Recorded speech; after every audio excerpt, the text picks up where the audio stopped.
Good morning everyone. Previous class में हमने tiger king लेशन है उसके 2-3 पैराग्राफ स्टडी किए थे और इसके जस्ट बाद में आज हम इसका नेक्स्ट जो पार्ट है वो स्टडी करेंगे। ओके, तो देखिएगा इसमें next part. There were innumerable forest in the Pratibandhapuram state. There were innumerable means होता है असंख्य। ओके, फॉरेस्ट मीन्स जंगल, वर्मिन्स थे। तो प्रतिबंधपुरम स्टेट जो है, प्रतिबंधपुरम जो राज्य है उसके अंदर असंख्य जंगल थे। ओके, इसके बाद देखिएगा they had tigers in them, उनमें टाइगर्स भी थे। दे का मतलब यहाँ फॉरेस्ट से है, टाइगर्स जो व्याघ्र हैं, शेर हैं, वो इनमें थे।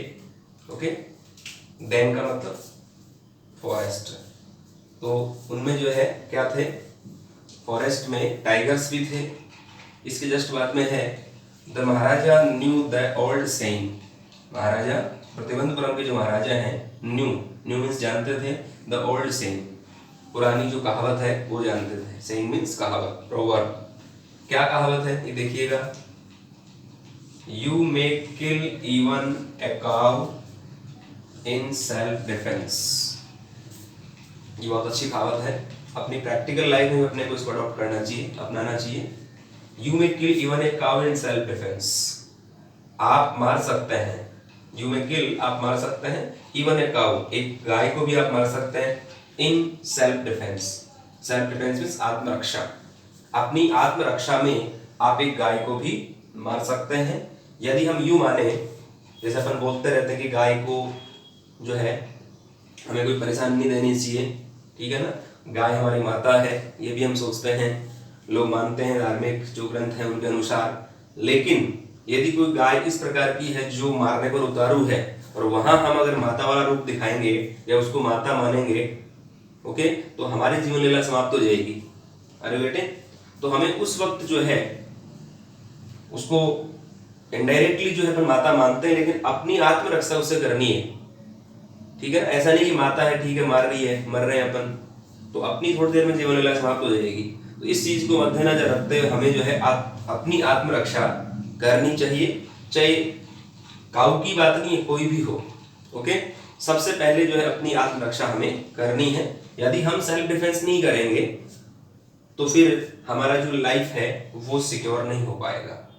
तो ये राजा क्या जानता था, you may kill even a cow in self defence, अपनी आत्मरक्षा में आप एक गाय को भी मार सकते हैं। कहने का मतलब यहाँ यह है कि राजा जो है वो 99 टाइगर्स को मारना चाहता है, तो ये कह रहा है टाइगर को मारना गलत है, कोई बात नहीं है। लेकिन अब राजा के ऊपर ये आन पड़ी है, तो राजा अपनी आत्मरक्षा के लिए टाइगर्स जो है उनको मारेगा, क्योंकि उसको अपना जीवन बचाना ना। तो अपना जीवन बचाने के लिए हम जो है कुछ भी कर सकते हैं, that is the main point. Next देखिएगा, there could certainly be no objection to killing tigers in self defense. Okay, there could certainly be no objection, कोई भी आपत्ति नहीं हो सकती थी।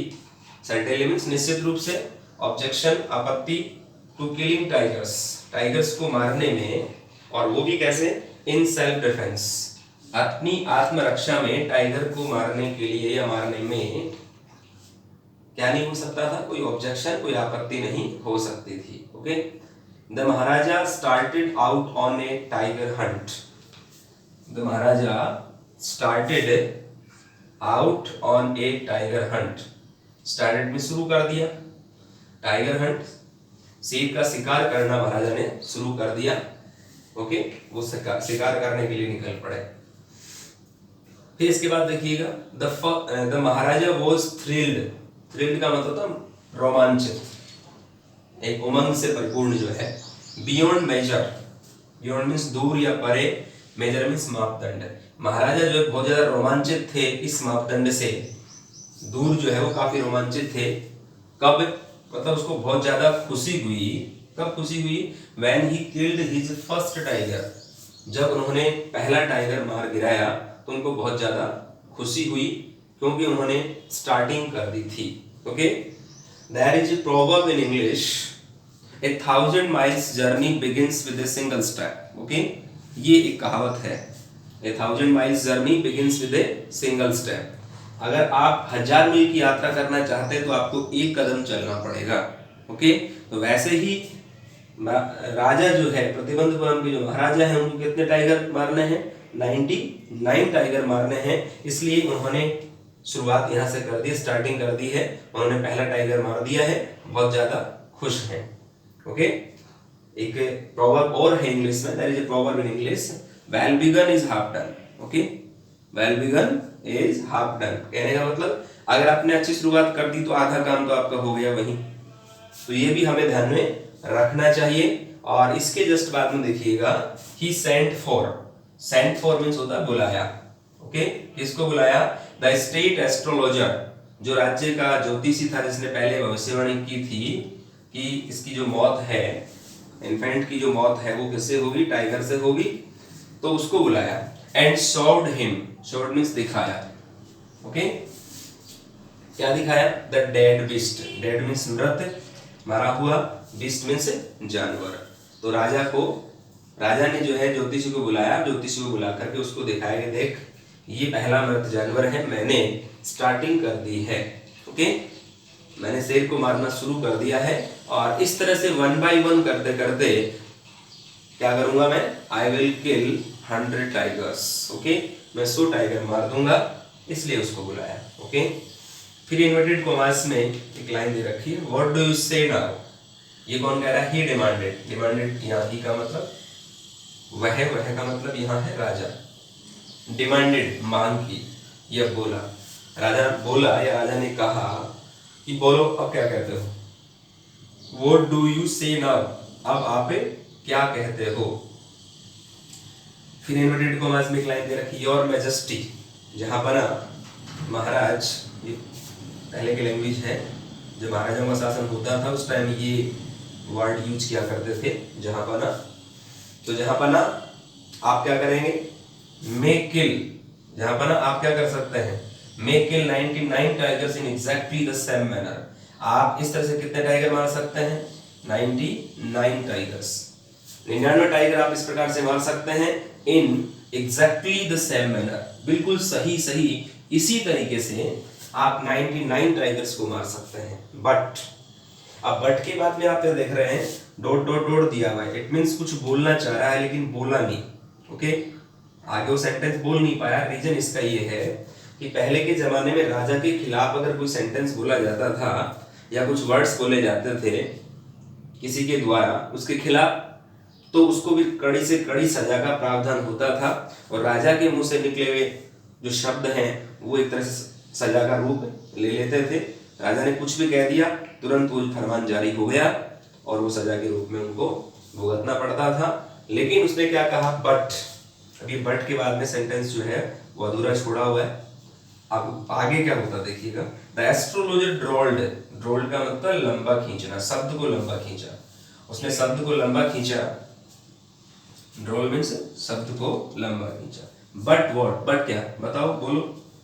राजा ने कहा कि बट मत करो, ये बट वाली कोई बात नहीं है, मेरे को समझ में नहीं आ रहा। You have to speak clearly, आपको स्पष्ट कहना है, क्लियरली बोलना है। विदाउट फियर, बिना भय के। Speak without fear, fear means भय, डर। बिना डर के बोलो, डजंट मैटर। तो आगे क्या बोला देखिएगा, but you must be very careful with the 100th tiger. आपको 100वें टाइगर से सावधान रहना चाहिए। You must be very careful, careful means सावधान। 100th टाइगर, 100वां जो टाइगर है उससे आपको सावधान रहना चाहिए या सावधान रहना है। फिर यहाँ ये राजा का स्टेटमेंट है, यहाँ statement of the king, what if the 100th tiger were also killed. ये ज्योतिषी को बोल रहा है राजा कि यदि मैं 100वां टाइगर मार दूं तो क्या होगा? What if the 100th tiger were also killed, यदि 100वां टाइगर भी मारा जाए तो क्या होगा? अब देखो यहाँ पर वर का यूज हो रहा है, ये अगर ग्रामेटिकल पोर्शन की बात में जब हम रिवीजन करेंगे इसका थोड़ी देर बाद में इसको रिपीट करेंगे तब करेंगे, यहाँ इंपॉर्टेंट चीज बताई गई है, देखिएगा आगे। तो ज्योतिषी क्या कह रहा है? देखो, ज्योतिषी चैलेंज के रूप में कह रहा है। ओके, आजकल के ज्योतिषी चैलेंज नहीं करते हैं, लेकिन ये चैलेंज कर रहा है क्योंकि बात क्या थी? 100% ट्रुथ, सत्य बात थी, जो होने वाला है वो होगा। क्योंकि पहले वाले ज्योतिषी उनको शास्त्रों का, धार्मिक ग्रंथ जो होते थे उनका बहुत अच्छा नॉलेज हुआ करता था, तो वो एक चैलेंज के रूप में कोई बात कहा करते थे। तो यहाँ ज्योतिषी क्या बोल रहा है, then I will tear up all my books on astrology. Tear up means फाड़ देना, बुक्स ऑन एस्ट्रोलॉजी, एस्ट्रोलॉजी का मतलब नक्षत्र शास्त्र जो होता है उस पर मेरे पास जितनी भी किताबें हैं उन सभी किताबों में फाड़ दूंगा। क्या, यदि सोमा टाइगर मर गया तो। ये मेरा चैलेंज है आपको। और क्या कर दूंगा मैं चैलेंज के रूप में, set fire to them. Set fire means आग लगाना, देम मींस बुक्स, यहाँ बुक्स है, देम का मतलब, और सारी जो बुक्स है उनको मैं आग लगा दूंगा। अगला चैलेंज और क्या कर रहा है, देखो आप, ऐसे होते थे ज्योतिषी। आज वाले ज्योतिषी नहीं है। आज वाले एक बात कह करके दूसरी बात जो है, मैंने तो ऐसा कहा ही नहीं, इस बात से मुकर जाते हैं। लेकिन ये ज्योतिषी बिल्कुल नीट एंड क्लीन वर्ड्स बोला करते थे और चैलेंज के रूप में बोला करते थे कि ऐसा तो ऐसा ही होना है। एंड ओके, फिर ये बीच में वर्ड्स छोड़ रखे हैं, आगे वो बोल नहीं पाया। फिर इसके बाद देखिएगा आगे क्या बोल रहे हैं, I shall cut off my tuft. Tuft means चोटी, कट ऑफ मीन्स काटना। मैं मेरी चोटी जो है उसको काट लूंगा या कटवा लूंगा। क्रॉप माई हेयर शॉर्ट, मेरे बालों को छोटा कर लूंगा काट करके। क्रॉप मीन्स काटना, शॉर्ट मीन्स छोटा। मेरे बालों को काट करके छोटा करवा लूंगा। And become an insurance agent, और एक बीमा अभिकर्ता बन जाऊंगा। एजेंट मीन्स अभिकर्ता, इंश्योरेंस बीमा, जैसे आजकल एलआईसी एजेंट वगैरह जो होता है ना, इस प्रकार से बीमा अभिकर्ता मैं बन जाऊंगा। इतना चैलेंज किया है। It means he is a learned man, he was a learned man.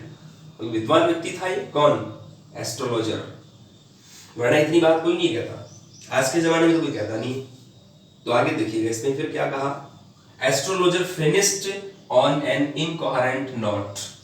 Astrologer ने अपना जो इनकोहेरेंट मीन्स होता है अनक्लियर, अस्पष्ट, अपना अस्पष्ट जो वक्तव्य है या बात है उसको उसने फिनिश किया या पूरा किया। ओके, तो ये चैलेंज के रूप में ज्योतिष ने ऐसी बात बोली है। ऐसा नहीं हुआ तो ऐसा हो जाएगा, डेफिनेटली हो जाएगा। और एक चैलेंज के रूप में बोल रहा अगला, इट मींस इसकी बात में दम है, इस बंदे को शास्त्र का जो है नॉलेज अच्छा है, प्रिडिक्शन करने वाला बंदा है। प्रिडिक्शन भी एक लॉजिक के साथ में ये प्रिडिक्शन करता है, क्योंकि नॉलेज अच्छा है इस बंदे को।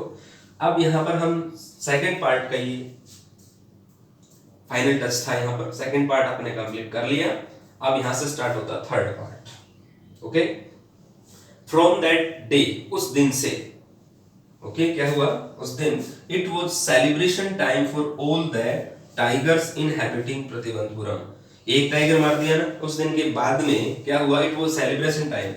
ये एक सेलिब्रेशन का, मनाने का मान लो, जुलूस मान लो, वो समय था किसके लिए, टाइगर्स, उन टाइगर्स के लिए। इनहैबिटिंग प्रतिबंधपुरम, जितने भी प्रतिबंधपुरम में टाइगर रह रहे हैं उन सभी टाइगर्स का क्या था, सेलिब्रेशन टाइम था। कहने का मतलब यहाँ पर अब क्या, 1 by 1 राजा जो है वो 1 by 1 टाइगर्स को मारेगा, और टाइगर्स को मार करके और उनकी जो खाल है उस खाल को अपने महल में लगवाएगा। ओके, और फिर उसको दिखाएगा किसको, ज्योतिष को बुला बुला के, देखो इतने टाइगर मर गए, इतने टाइगर मर गए। मतलब ये पॉसिबिलिटी नहीं है कि इसकी जो मौत है वो 100 टाइगर से होगी, ऐसा उनको बता रहा है। लेकिन जो सत्य है वो सत्य है, वो तो होके रहेगा। ओके, इस प्रकार से इसमें जो है ये बताया गया है, और ज्योतिषी के द्वारा काफी अच्छा चैलेंज जो है एक लॉजिक के साथ में चैलेंज इसमें दिया गया है। ओके, अब हम बात करते हैं, एक थोड़ा सा इसको रिवाइज करते हैं, रिपीट करते हैं, और रिपीट करके इसमें कुछ ग्रामेटिकल पोर्शंस का स्टडी करते हैं। देखिएगा, बहुत इंपॉर्टेंट चीजें इसमें ग्रामेटिकल पोर्शन के रूप में आपको बताई जा रही है या बताई जाएगी। इसमें बहुत अच्छा जो है वो ग्रामेटिकल पोर्शन दे रखा है। देखिएगा, मैंने वो प्रीवियस क्लास में ग्रामेटिकल पोर्शन के बारे में बताया था, जिसमें पैसिव वॉइस के एक टेबल जो थी वो मैंने बताई थी आपको। आई होप आपने स्टडी कर ली होगी। यहाँ भी कोई जरूरत पड़ेगी तो मैं आपको और बताऊंगा। देखिएगा, there were innumerable forest in Pratibandhapuram state. There were innumerable, असंख्य जो जंगल है वो प्रतिबंधपुरम में या प्रतिबंधपुरम स्टेट राज्य उसमें थे। यहाँ पर देखिएगा, देयर से सेंटेंस स्टार्ट हो रहा, आगे आ रहा वर। अब ये वर किसके लिए आ रहा है, ये वर आ रहा है इन्यूमरेबल फॉरेस्ट के लिए। ओके, जब कोई क्लियर सब्जेक्ट नहीं होता तो वहां पर सेंटेंस स्टार्ट करते हैं हम इंट्रोडक्टरी देयर से। ओके, या इट से भी कर सकते हैं, लेकिन यहाँ नहीं है। तो यहाँ पर देयर से हमने स्टार्ट किया। अब इसको देखो अपन सब्जेक्ट माने तो यहाँ अनक्लियर है, क्लियरली सब्जेक्ट नहीं आ रहा है। ओके, फिर देखो they had tigers in them, यहाँ पर क्या आ रहा है, हैड आ रहा है। हैड क्या है, सेकंड फॉर्म है किसकी, हैव की। अब सेकंड फॉर्म किस में आती है, पास्ट सिंपल टेंस में। तो यहाँ पर पास्ट सिंपल टेंस है, ये उनमें टाइगर थे, किन में, जंगलों में, फॉरेस्ट में। Maharaja knew the old saying, knew means जानते थे। सेकंड फॉर्म है किसकी, नो की, KNOW। तो महाराजा एक पुरानी कहावत जानते थे, और पुरानी कहावत क्या है, you may kill even a cow in self defence, अपनी आत्मरक्षा के लिए आप एक गाय को भी मार सकते हैं। अब यहाँ पर एक देखने लायक बात है, वो क्या है, स्पेलिंग देखिएगा डिफेंस का, DEFENSE, और यहाँ पर भी DEFENSE। स्पेलिंग्स में क्या डिफरेंस होता है, और डिफरेंस किसके आधार पर होता है, डिफरेंस होता है, अपन इंग्लिश पढ़ते हैं कौन सी, एक तो हम पढ़ते हैं ब्रिटिश इंग्लिश, ओके, और एक हम पढ़ते हैं अमेरिकन इंग्लिश, ओके, या US की कह सकते हैं अमेरिकन इंग्लिश। तो ये हमें देखना है। तो यहाँ पर जो स्पेलिंग है डिफेंस वाली DEFENSE, ये स्पेलिंग जो है वो US की है, मतलब अमेरिकन इंग्लिश है। ओके, अमेरिका में डिफेंस की स्पेलिंग ये चलती है। ओके, और हमारे यहाँ ब्रिटिश जो है ना, उस ब्रिटिश इंग्लिश को हम स्टडी करते हैं, कई दिनों से करते आ रहे हैं।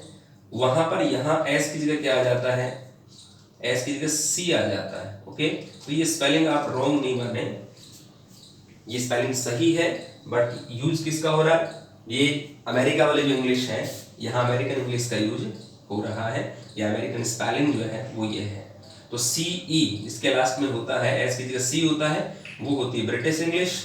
जिसमें क्या होता है, एस होता है, वो होती है अमेरिकन इंग्लिश। तो ये बात हमें ध्यान में रखनी है। तो ऐसा नॉलेज भी आपको होना चाहिए। इसमें और भी ऐसे कई वर्ड्स हैं अमेरिकन और ब्रिटिश इंग्लिश के। फॉर एग्जांपल हम स्पेलिंग में, जैसे हमने क्या लिखा, हमने लिखा कलर शब्द लिखा, कौन सा लिखा, कलर लिखा। ओके, COLOR, एक स्पेलिंग तो ये होती है, और एक स्पेलिंग कौन सी होती है, COLOUR। एक होती है COLOR और एक होती है COLOUR। तो ये हमें ध्यान रखना है, ऐसी कई स्पेलिंग है, ठीक है ना। जैसे अभी आपको बताइए COLOR और COLOUR, आर यू गेटिंग। इसके अलावा स्पेलिंग और बताऊंगा अमेरिकन इंग्लिश वाली और ब्रिटिश इंग्लिश वाली। से सेंटर की स्पेलिंग है, ओके, तो सेंटर की जो स्पेलिंग है, वो सेंटर वाली स्पेलिंग में स्पेलिंग क्या होती है सेंटर की, CENTRE, एक स्पेलिंग तो ये होती है, एक होती है CENTER, दोनों स्पेलिंग सही है। ओके, तो CENTRE ये वाली जो स्पेलिंग है, ये है कौन सी, ब्रिटिश इंग्लिश। CENTER ये स्पेलिंग है अमेरिकन। तो हमें स्पेलिंग्स का थोड़ा ध्यान रखना है, और अमेरिकन और ब्रिटिश की जो भी स्पेलिंग है उनका हमें नॉलेज होना चाहिए। एक दिन में नॉलेज नहीं होता इनका, जब भी ऐसी स्पेलिंग सामने आए तो हमें उसका नॉलेज जो है वो डेप्थ में करना चाहिए। स्पेलिंग को रॉन्ग नहीं मानना चाहिए कि हमने स्पेलिंग पढ़ी है, एक ही पढ़ी है, और हमारे अकॉर्डिंग वही स्पेलिंग सही है, that is not possible. Okay, ये पॉसिबल नहीं है। हमें उसका डिक्शनरी कंसल्ट करना चाहिए कि हमारे पास में जो भी डिक्शनरी है उसको हम कंसल्ट करें। डिक्शनरी कंसल्ट करें तो डिक्शनरी भी इंग्लिश मीडियम की डिक्शनरी हो, Oxford advance learner, okay, college की डिक्शनरी आती है, उसको हम कंसल्ट करें। तो हमारे पास में एक ऑथेंटिकेशन होना चाहिए, किसी भी स्पेलिंग का ऑथेंटिकेशन मस्ट है। Okay, let's see the remaining part. तो हम यहाँ स्टडी कर रहे थे डिफेंस की स्पेलिंग के बारे में। ओके, देखिएगा आगे। The maharaja started out on a tiger hunt, maharaja ने शुरू कर दिया क्या, टाइगर हंटिंग करना। ओके, शेर का शिकार करना शुरू कर दिया। तो यहाँ पर पास्ट सिंपल टेंस आ रहा है, सेकंड फॉर्म आ रही है स्टार्ट की, स्टार्टेड है।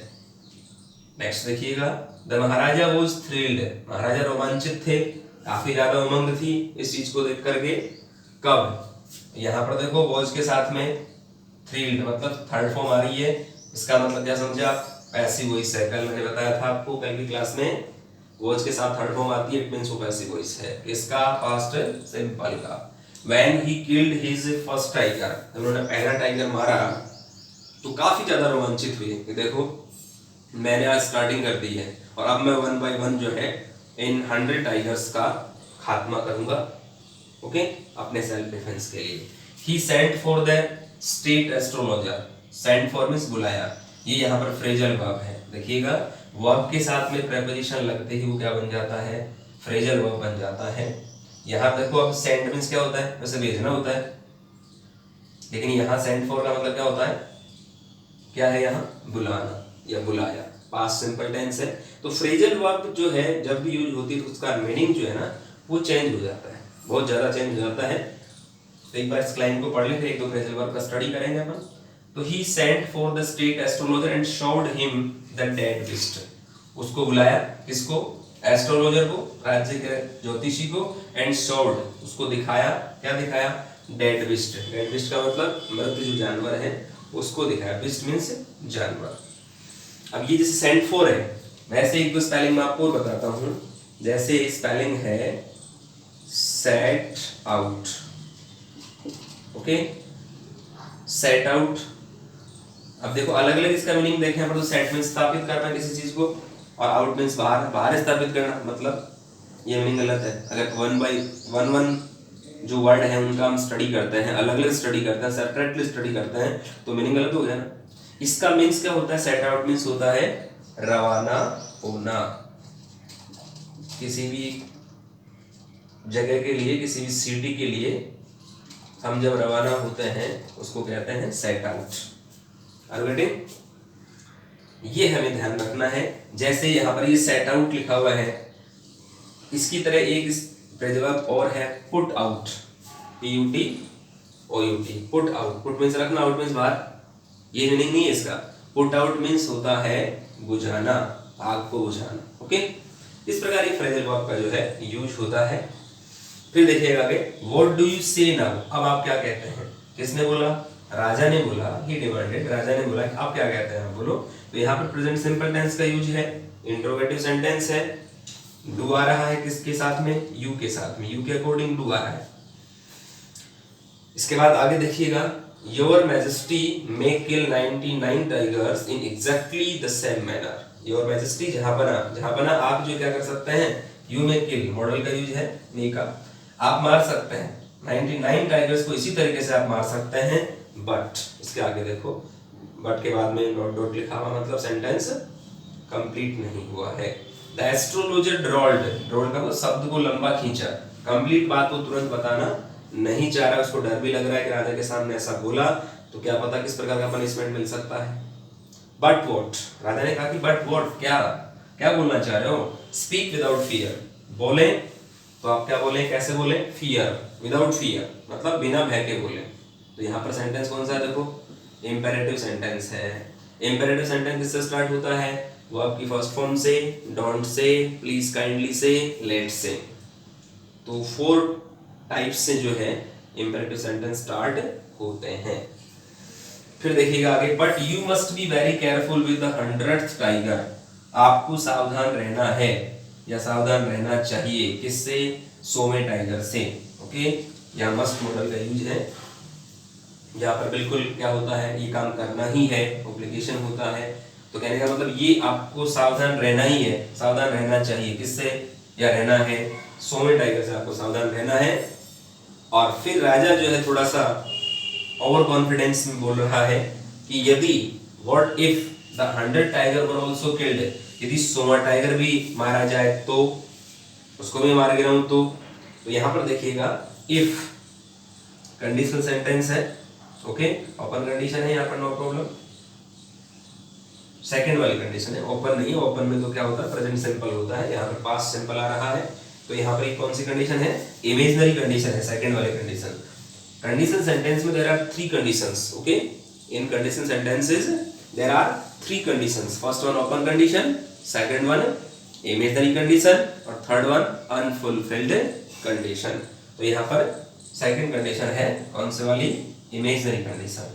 ये सोमा टाइगर अगर माना जाए तो वो भी मैं मान के आपको बता सकता हूं, तो फिर क्या होगा, ऐसा राजा जो है वो ज्योतिषी को एज ए चैलेंज के रूप में बोल रहा है। तो अब देखो चैलेंज के रूप में ज्योतिषी कह रहा है किसको, राजा को कह रहा है क्या, यदि सोमा टाइगर आपने मार गिराया तो क्या होगा, then I will tear up all my books on astrology, astrology पर मेरी जो बुक्स हैं उनको मैं सबको फाड़ दूंगा। और इसके बाद क्या होगा, set fire to them, set fire means होता है आग लगाना, और मैं उनको आग लगा दूंगा। एंड इसके आगे देखिएगा, I shall cut off my tuft, tuft means होता है चोटी, और मैं जो है चोटी है उसको मैं काट लूंगा। Crop my hair, crop means काटना, और मेरे जो बाल है उनको काट करके मैं छोटा कर लूंगा, ऐसा उसने कहा। And become an insurance agent, और एक बीमा अभिकर्ता में बन जाऊंगा। Okay, become an insurance agent, insurance means बीमा, एजेंट इज अभिकर्ता। ऐसा चैलेंज के रूप में किसने कहा है, ज्योतिषी ने कहा है। यहाँ पर देखो फ्यूचर सिंपल टेंस का यूज है, सेल आई के साथ में सेल का यूज हो रहा है इस प्रकार से। एंड आगे देखिएगा, other the astrologer finished on an incoherent note, finish में समाप्त किया, पास्ट सिंपल टेंस। ज्योतिषी ने जो है अपना अस्पष्ट जो नोट है, अस्पष्ट जो वक्तव्य है, अपनी जो बात है वो फिनिश की। इस प्रकार हमने सेकंड पार्ट को यहाँ पर कंप्लीट कर दिया है ग्रामेटिकल पोर्शन का स्टडी करते हुए। और यही आपको करना है कि साथ में हमें ट्रांसलेशन तो करना ही करना है, इसके अंदर और जो मेनली चीजें क्या हैं, कौन सा ग्रामर पोर्शन इसमें दिया हुआ है उसका भी हमें जो है स्टडी करना है, जिससे हमारा ग्रामर जो पोर्शन है वो भी एक तरह से सॉलिड हो जाएगा और हम किसी भी प्रकार का जो ट्रांसलेशन है वो कर सकते हैं। और we can translate any type of sentence easily. Okay, देखिएगा थर्ड पार्ट स्टार्टिंग है, एक लाइन है इसकी, देखिएगा। फ्रॉम दैट डे, उस दिन से क्या हुआ, ऑनवर्ड्स इट वाज सेलिब्रेशन, ये सेलिब्रेशन था, एक जुलूस का टाइम था।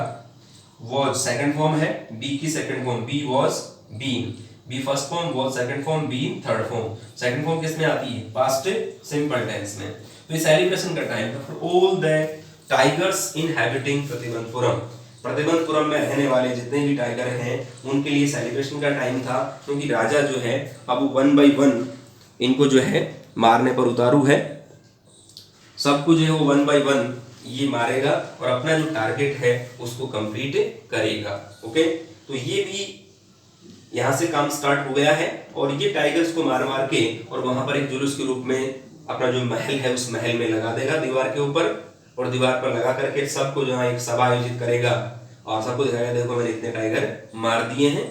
ओके, ये इसमें वो करने वाला है। तो हमें थोड़ा सा ध्यान ये भी रखना है कि हमारा ग्रामेटिकल पोर्शन कितना सॉलिड है। ग्रामेटिकल पोर्शन है वो हमारा सॉलिड नहीं होगा तो हम इसकी स्टडी जो है वो ढंग से नहीं कर पाएंगे। इस प्रकार से हमें ग्रामेटिकल पोर्शन को इसमें मद्देनजर रखते हुए और हमें इसका स्टडी करना है, चाहे वो टेंस है, चाहे वो पैसिव वॉइस है, चाहे इसमें फ्रेजल वर्ब है, ओके, डायरेक्ट इनडायरेक्ट नरेशन है, वो भी हमें ध्यान में रखने हैं और इसके अनुसार ही हमें स्टडी करनी है। तो इसमें जैसा कि आपने इसमें देखा कि हमने कई प्रकार के जो इसमें प्रोवर्ब भी पढ़ी है। देखो ये प्रोवर्ब पढ़िए आप, जैसे you may kill even a cow in self defence, self defence के लिए आप क्या कर सकते हैं, एक गाय को भी मार सकते हैं। कुछ टेंसेस का स्टडी किया। एक इसमें आपको थोड़ा सा ट्रांसलेशन के लिए और बता दूं मैं कि आपको जैसे मान लो WH वर्ड की आपको जानकारी होनी चाहिए, WH वर्ड 15 होते हैं और इसके साथ में कुछ हेल्पिंग वर्ब्स हैं 24, उनका भी पता होना चाहिए। ओके, डेली आपको ये काम और करना है, डेली वो ये करना है कि 5 वर्ब जो है, 5 वर्ब फॉर्म वो आपको डेली स्टडी करने हैं। Okay, first form, second form, third form, SES form, IS form, SES और IES फॉर्म और इसके साथ में ING फॉर्म, ये हमें डेली स्टडी करना है। जिससे कहीं ING लगाने की जरूरत पड़े तो वहां पर हम ING लगा सकते हैं, कहीं वर्ब के साथ में SES और IS का यूज वो हम कर सकते हैं, कहीं सेकंड फॉर्म का यूज होता है, कहीं फर्स्ट फॉर्म का यूज होता है और कहीं थर्ड फॉर्म का यूज होता है। जैसे कि जितने भी कॉन्टिन्यूअस टेंसेज हैं, चाहे वो प्रेजेंट कॉन्टिन्यूअस हो, चाहे वो पास्ट कॉन्टिन्यूअस हो, चाहे फ्यूचर कॉन्टिन्यूअस हो, उसमें हमें फर्स्ट आईएनजी का यूज करना है। ओके। सेकंड वन, जितने भी परफेक्ट टेंसेज हैं, चाहे वो प्रेजेंट परफेक्ट टेंस हो, चाहे वो पास्ट परफेक्ट टेंस हो और चाहे फ्यूचर परफेक्ट टेंस हो, उसमें हमें वर्ब की थर्ड फॉर्म का यूज करना है। ओके। और सिंपल टेंस जो भी हैं, प्रेजेंट सिंपल हो या पास्ट सिंपल हो या फ्यूचर सिंपल हो, उसमें पास्ट सिंपल को छोड़ करके पास्ट सिंपल के सिंपल सेंटेंस में वर्ब की सेकंड फॉर्म का यूज होता है और प्रेजेंट सिंपल और फ्यूचर सिंपल उनमें वर्ब की फर्स्ट फॉर्म का यूज होता है। बात रही हेल्पिंग वर्ब की, तो प्रेजेंट सिंपल की हेल्पिंग वर्ब डू और डज है, पास्ट सिंपल की डिड है, फ्यूचर सिंपल की शैल और विल है। फिर अपन बात करें कॉन्टिन्यूअस टेंस की, तो प्रेजेंट कॉन्टिन्यूअस की इज एम आर है, पास्ट कॉन्टिन्यूअस की वॉज वर है, ओके, और फ्यूचर कॉन्टिन्यूअस की शैल बी और विल बी है। ओके। परफेक्ट टेंसेस में बात करें तो प्रेजेंट परफेक्ट की हैज और हैव है, पास्ट परफेक्ट की हैड है और फ्यूचर परफेक्ट की शैल हैव और विल हैव है। इसके अलावा हम बात करें परफेक्ट कॉन्टिन्यूअस की, ओके, तो उसके अंदर प्रेजेंट परफेक्ट कॉन्टिन्यूअस में has been, have been, past continuous में हैड बीन और फ्यूचर परफेक्ट कॉन्टिन्यूअस में अपन परफेक्ट कॉन्टिन्यूअस की बात कर रहे हैं, तो प्रेजेंट परफेक्ट कॉन्टिन्यूअस में has been, have been, past perfect continuous में हैड बीन और फ्यूचर परफेक्ट कॉन्टिन्यूअस में शैल हैव बीन और विल हैव बीन। इस प्रकार हमें इस ग्रामेटिकल पोर्शन का भी पता होना चाहिए। नेक्स्ट क्लास में हम इसका जो रिमेनिंग पार्ट है, थर्ड जो पार्ट यहाँ से स्टार्ट है, उसका हम स्टडी करेंगे। तब तक आप इनका ट्रांसलेशन करते रहिएगा। Thank you very much, have a nice day.